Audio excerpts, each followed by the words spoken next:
I paid rent to stay in their life and called it love. I gave them my ATM and they bleeded me white. I wasn't loyal. I wasn't brave. I was pathetic.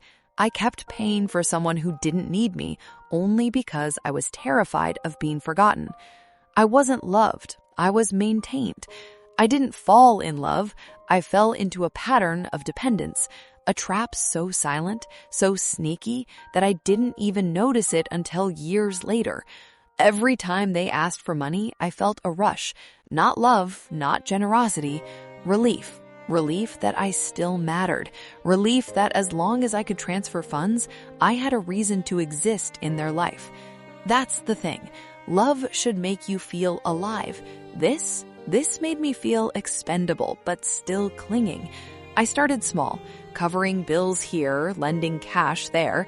Then I moved into bigger sacrifices, buying things I couldn't afford, pausing plans I wanted, delaying life for someone who didn't even pause for me.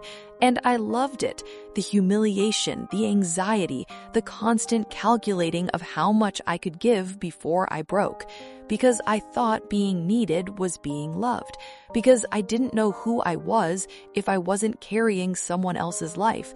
They noticed. Of course they did. They always notice. But they never said anything, never thanked me, never gave affection for free. Why would they? It was working perfectly. Every crisis I handled became proof they could rely on me. Every hesitation I swallowed became training. Every dollar, every sacrifice, every stolen hour of my life became infrastructure. Not for them, for the illusion of love. I wasn't a partner, I was a utility, and I still convinced myself it was noble, that this was love, that this was devotion, until I saw it for what it was, a transaction with a mask of emotion. I transferred money one night for what I thought was urgent. The next morning, I saw them posting online, smiling, happy, comfortable, living a life that I had paid to stabilize. And I sat there, staring at my bank balance, like a fool who thought tipping someone would make them care. That's when I realized it. They weren't struggling. I was. They weren't dependent on me emotionally. They were dependent on me financially. And I stayed because stepping away would mean admitting I was replaceable, and I couldn't do that. I was addicted to being used, addicted to the rush of importance that came from solving problems that weren't mine, addicted to the illusion that my existence was critical. I lied to myself every day. I am generous, I am strong, I am patient. The truth? I was terrified. Terrified of being alone. Terrified of being irrelevant. Terrified of realizing I had nothing left if I stopped giving. And I kept giving, even when it hurt, even when I had nothing, even when I hated myself a little more each time I opened my bank app. I didn't fall in love. I fell into the shame of believing that being useful was enough to be loved. I stopped feeling used. I started feeling studied, not in a paranoid way, in that quiet, ugly realization that someone had mapped me perfectly. They knew exactly when I'd say yes. They knew exactly how much I could give before I broke. They knew every insecurity I had and used it without a word. Requests stopped feeling like pleas. They became instructions wrapped in politeness. Every favor, every transfer, every sacrifice, they expected it without asking, without acknowledging. And I obeyed, because I was addicted to being needed. Because I was scared if I said no, they'd see me as disposable, which they had already decided I was. I tested it once, said no, delayed a transfer, paused a plan. The shift was immediate. Not anger, not drama. Silence, distance, coldness. The kind of cold that makes you question your own worth. The kind of cold that teaches you exactly who's in charge. They didn't need me emotionally. They didn't need my affection. They needed my usefulness. And they got it. Every time I folded, every time I gave what they wanted, they rewarded me with warmth, attention, a small smile, just enough to keep me coming back. And I came back because I couldn't stop, because being indispensable felt better than being loved, better than being a person. The humiliation of it didn't hit me yet. It was slow, gradual, like a drip, drip, drip of water that eventually hollows out stone. I noticed patterns, the way they relaxed when I agreed, the way their body tensed when I hesitated, the way they never worried, never struggled, never stressed, because I carried everything. And I was proud of it, until one day it hit me. They weren't even trying to hide it. They weren't pretending.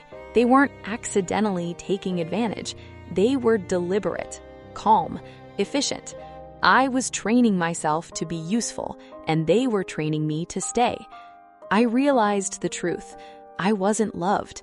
I was maintained. They stayed because I made life easier, not because I mattered, not because they wanted me, because they needed me. And the final ugly twist, I didn't stop. I kept giving, not because I was tricked, not because I was fooled, because I wanted to stay relevant, because I was addicted to my own usefulness. I was terrified of being irrelevant, terrified of being seen as weak, terrified of being left with only myself. And that fear made me volunteer for exploitation. I wasn't naive. I wasn't innocent. I was pathetic. I let someone manage my life without ever asking for reciprocity. I let someone control my energy without even noticing.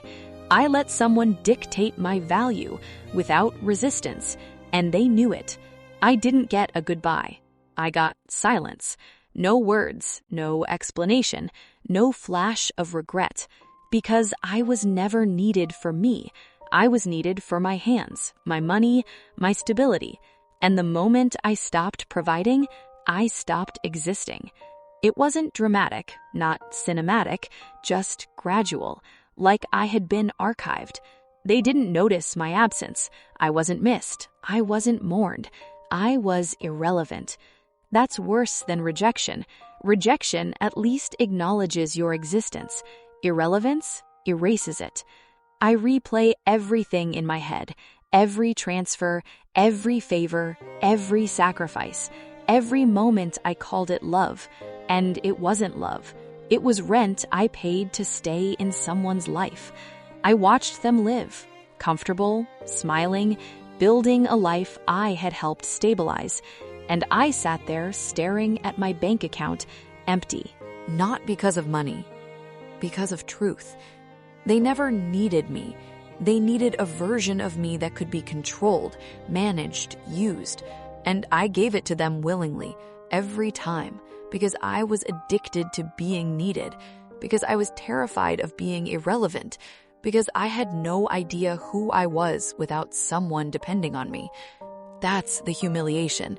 Not that I was used, not that I lost money. The humiliation is that I volunteered, repeatedly, and I enjoyed it, thinking it was love.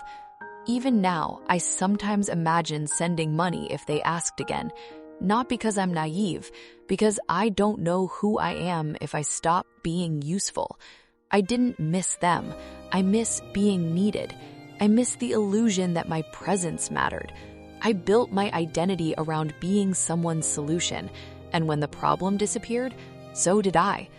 I am left with memories that only exist on one side. I am left with shame I can't tell anyone. I am left with the truth that the most expensive thing I ever gave away was myself, and nobody even noticed. Nobody even cared. I wasn't loved. I was maintained. I was used perfectly, and admitting it to myself hurts more than losing them ever could. Have you ever given everything to someone only to realize it was never enough? Watch what happens next.